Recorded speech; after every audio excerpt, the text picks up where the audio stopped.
Welcome to 𝐻𝐶 Today we will read Karmayoga by Swami Vivekananda. Karmayoga is the compilation of his lectures given during his stay in New York between 1895 to 1896. Following Bhagawad Gita, he calls everyone to face the world bravely. Everyone has their path to success ahead. Karmayoga teaches us to experience the completeness. Swami Vivekananda describes Karmayoga as mental discipline, which allows a person to fulfill his duties, which opens the doors to awareness. This is our humble effort in recording these lectures. Join us in this journey with me, Manisha. Like, share, subscribe. 𝐻𝐶. Chapter 5. We help ourselves, not the world.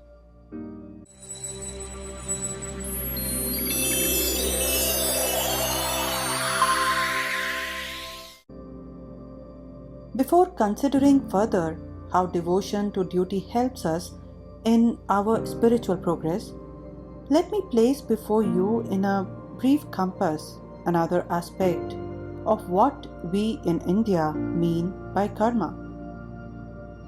In every religion there are three parts: philosophy, mythology, and ritual. Philosophy, of course, is the essence of every religion. Mythology explains and illustrates it by means of the more or less legendary lives of great men, stories, and fables of wonderful things, and so on. Ritual gives to the philosophy a still more concrete form, so that everyone may grasp it. Ritual is in fact concretized philosophy. This ritual is karma. It is necessary in every religion because most of us cannot understand abstract spiritual things until we grow much spiritually. It is easy for men to think that they can understand anything, but when it comes to practical experience, they find that abstract ideas are often very hard to comprehend. Therefore, symbols are of great help, and we cannot dispense with the symbolical method of putting things before us. From time immemorial, symbols have been used by all kinds of religions. In one sense, we cannot think but in symbols. Words themselves are symbols of thought.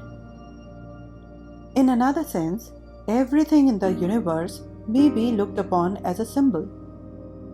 The whole universe is a symbol, and God is the essence behind. This kind of symbology is not simply the creation of man. It is not that certain people belonging to a religion sit down together and think out certain symbols and bring them into existence out of their own minds. The symbols of religion have a natural growth. Otherwise, why is it that certain symbols are associated with certain ideas in the mind of almost everyone? Certain symbols are universally prevalent. Many of you may think that the cross first came into existence as a symbol in connection with the Christian religion, but as a matter of fact, it existed before Christianity was, before Moses was born, before the Vedas were given out, before there was any human record of human things. The cross may be found to have been in existence among the Aztecs and the Phoenicians. Every race seemed to have had the cross. Again, the symbol of crucified Savior, of a man crucified upon a cross, appears to have been known to almost every nation. The circle has been a great symbol throughout the world. Then there is the most universal of all symbols, the swastika. At one time, it was thought that the Buddhists carried it all over the world with them. But it has been found out that ages before Buddhism, it was used among nations. In old Babylon and in Egypt, it was to be found. What does this show? All these symbols could not have been purely conventional. There must be some reason for them, some natural association between them and the human mind.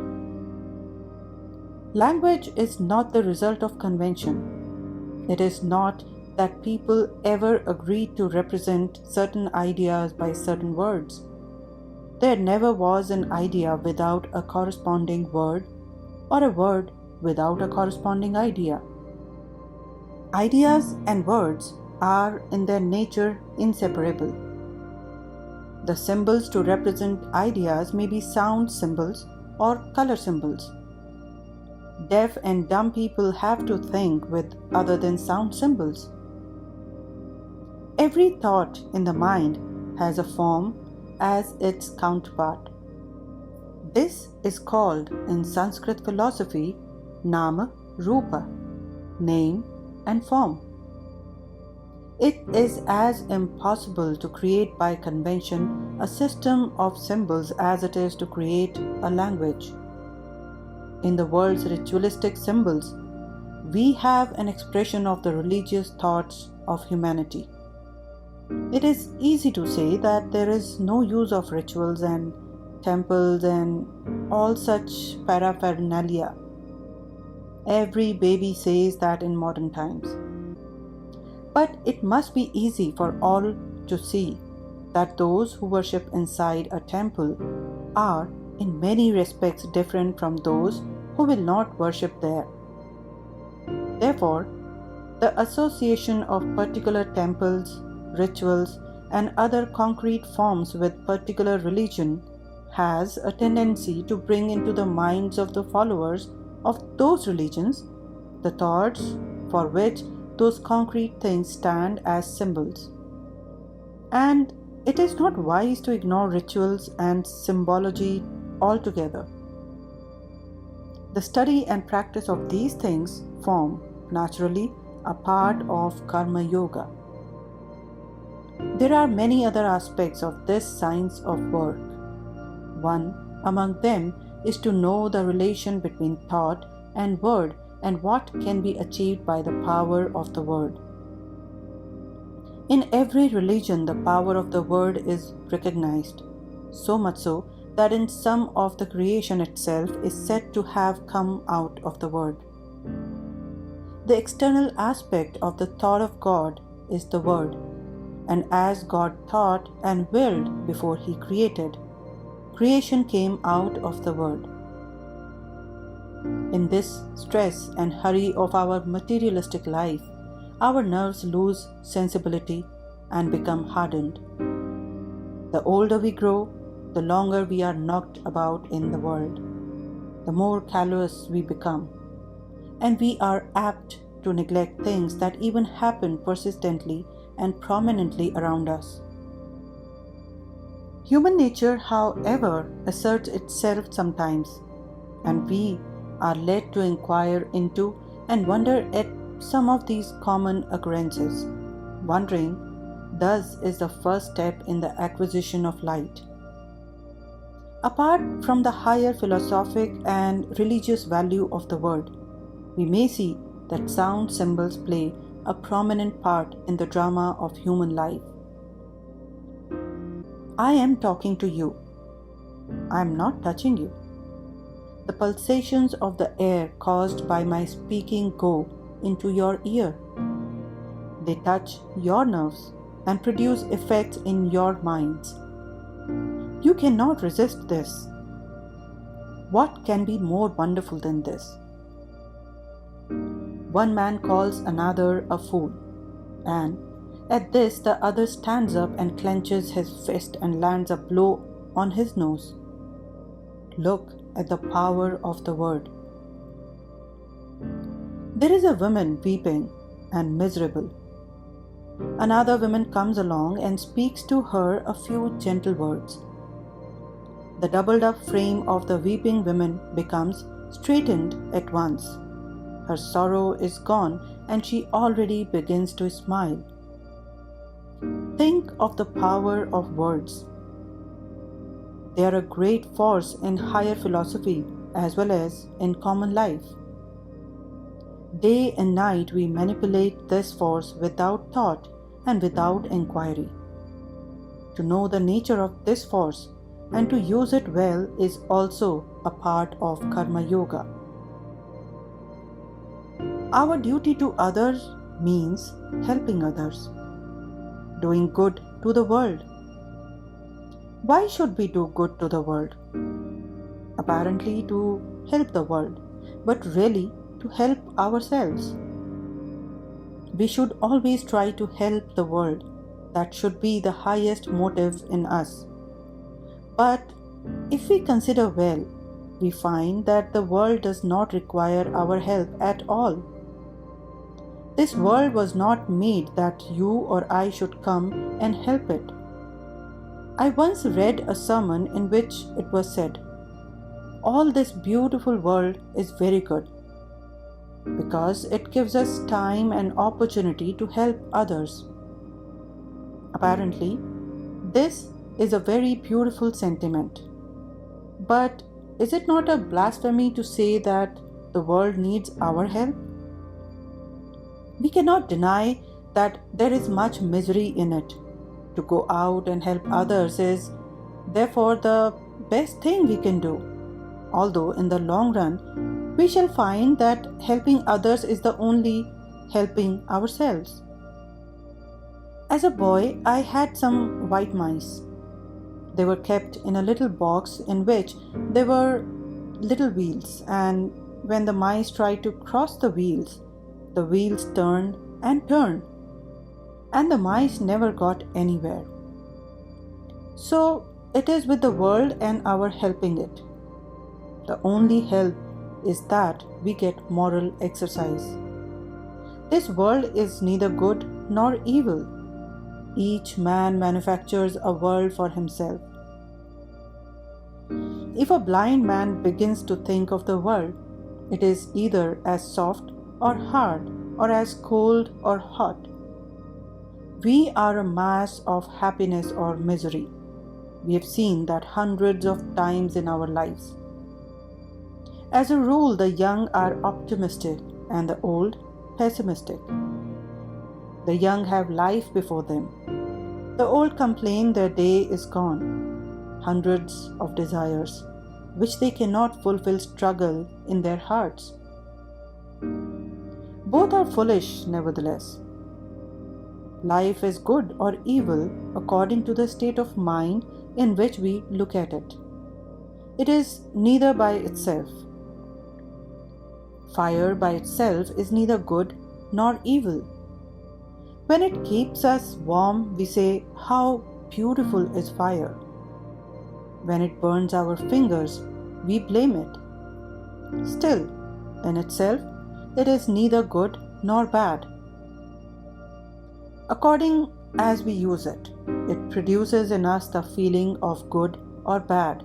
So also in this world, it is perfect. By perfection is meant that it is perfectly fitted to meet its ends. We may all be perfectly sure that it will go on beautifully well without us, and we need not bother our heads wishing to help it.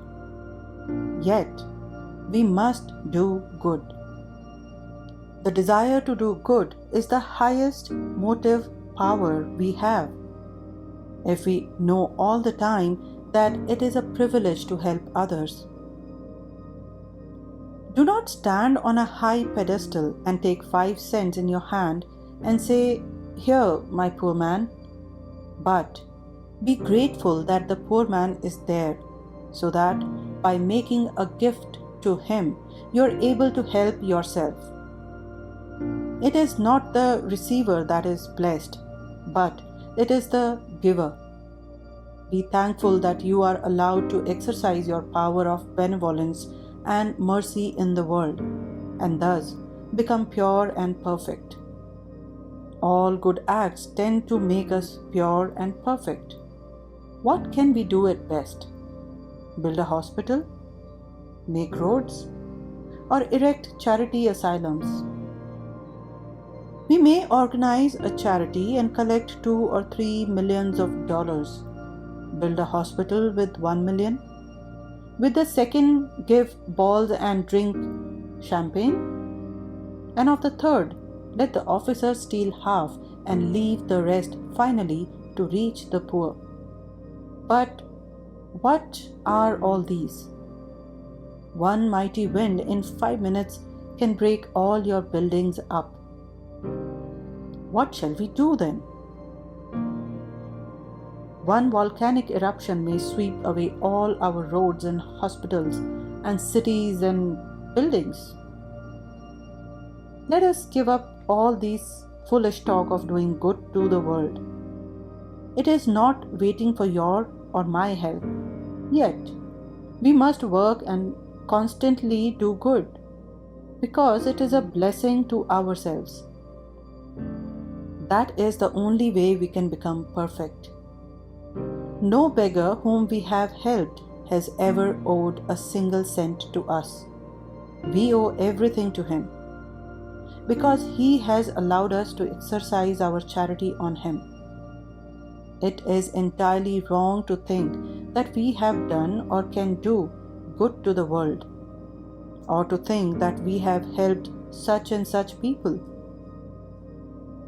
It is a foolish thought, and all foolish thoughts bring misery. We think that we have helped some man and expect him to thank us, and because he does not, unhappiness comes to us. Why should we expect anything in return for what we do? Be grateful to the man you help. Think of him as God.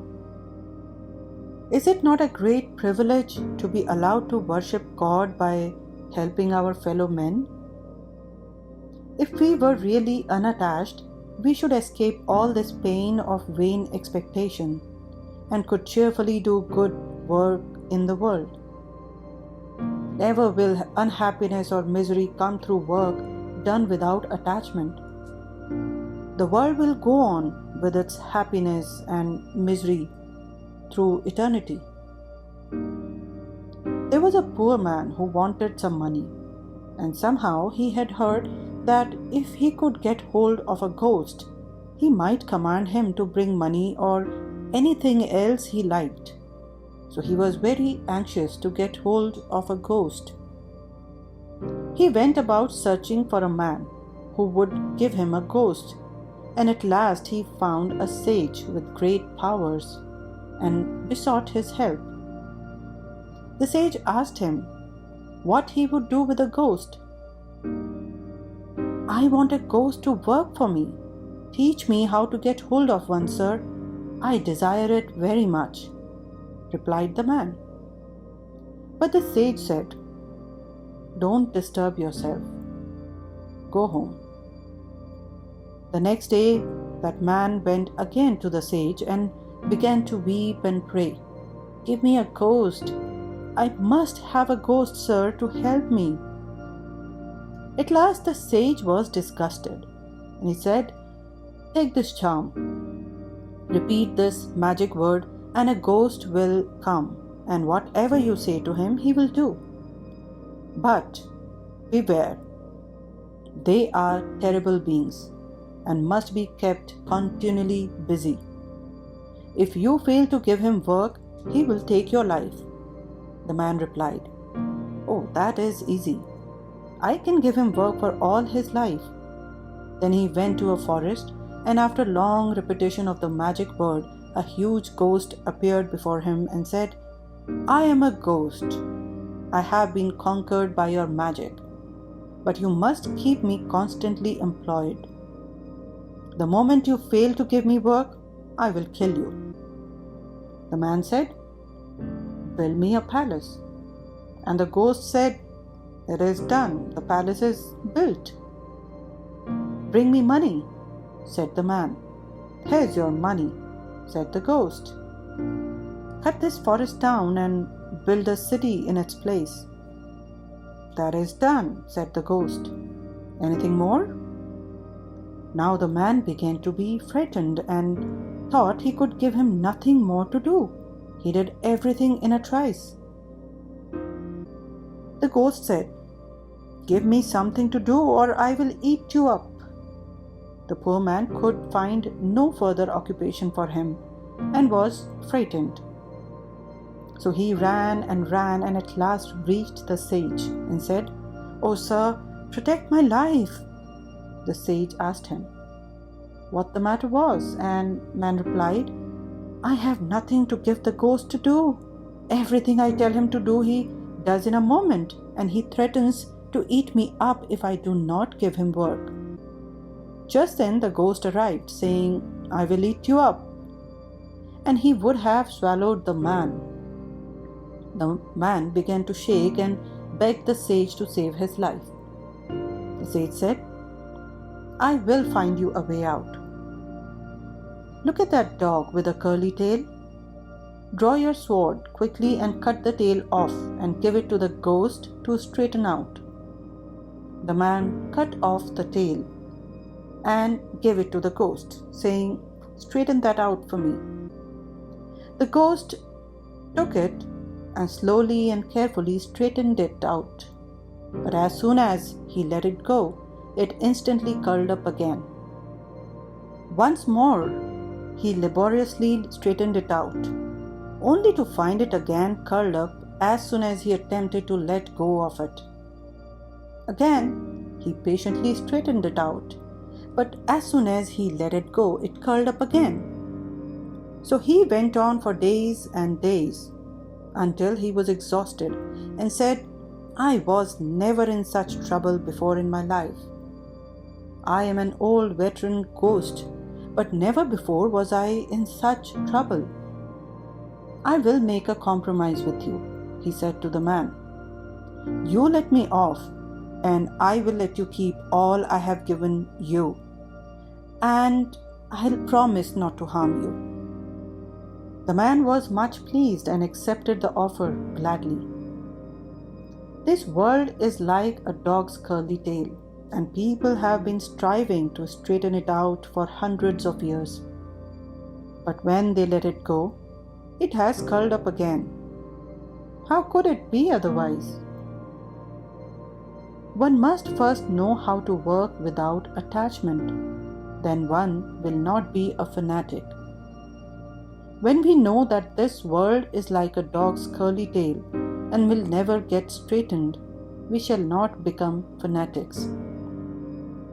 If there were no fanaticism in the world, it would make much more progress than it does now.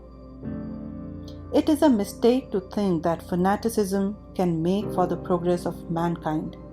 On the contrary, it is a retarding element, creating hatred and anger and causing people to fight each other and making them unsympathetic. We think that whatever we do or possess is the best in the world, and what we do not do or possess is of no value.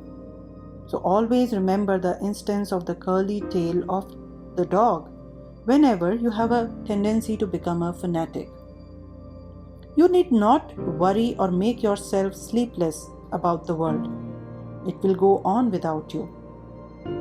When you have avoided fanaticism, then alone will you work well. It is the level-headed man, the calm man of good judgment and cool nerves, of great sympathy and love, who does good work and so does good to himself. The fanatic is foolish and has no sympathy. He can never straighten the world, nor himself become pure and perfect. To recapitulate the chief points in today's lecture. First, we have to bear in mind that we are all debtors to the world, and the world does not owe us anything. It is a great privilege for all of us to be allowed to do anything for the world. in helping the world, we really help ourselves. The second point is that there is a God in this universe. It is not true that this universe is drifting and stands in need of help from you and me. God is ever present therein. He is undying and eternally active and infinitely watchful. When the whole universe sleeps, He sleeps not. He is working incessantly. All the changes and manifestations of the world are His. Thirdly, we ought not to hate anyone. This world will always continue to be a mixture of good and evil. Our duty is to sympathize with the weak and to love even the wrongdoer. The world is a grand moral gymnasium wherein we have all to take exercise so as to become stronger and stronger spiritually. Fourthly, we ought not to be fanatics of any kind, because fanaticism is opposed to love.